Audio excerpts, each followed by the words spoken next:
In today's video, I'm going to teach you how to share a Google form with others as an editor. This means you'll be granting someone else the ability to edit the form, which can be incredibly helpful when you're collaborating on a project or need input from another person. Let's dive straight into it.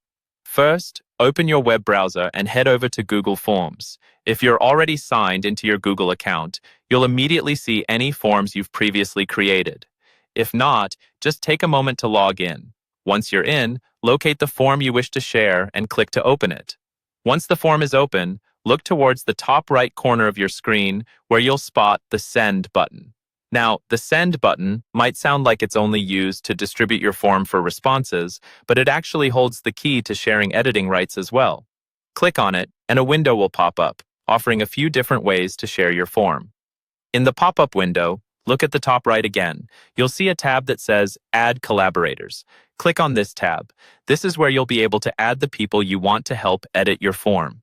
In the Add Editors section, type in the email addresses of those you'd like to share editing rights with. Be sure to double-check the email addresses so they get the invite.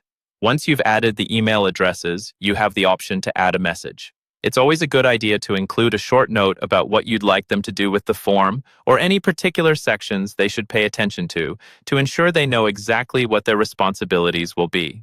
After you've done that, look towards the bottom right of the pop-up window and you'll see the Send button. Click it, and an invitation will be sent to your collaborators, granting them editing access to your form. A quick note. Sharing your form as an editor means that those individuals could potentially make any change just like you could, so be sure you trust them with this level of access. It's always possible to remove someone's access later on if needed. And that's it. You've successfully shared your Google form with others as editors. This collaborative feature is an excellent way to bring different perspectives into your project or simply distribute the workload. Remember that clear communication with your collaborators often helps avoid confusion, especially if multiple people are working on the form simultaneously. I hope you found this tutorial helpful. Don't forget to like this video and subscribe for more tips and tricks to optimize your Google Suite usage. Thanks for watching and have a wonderful day.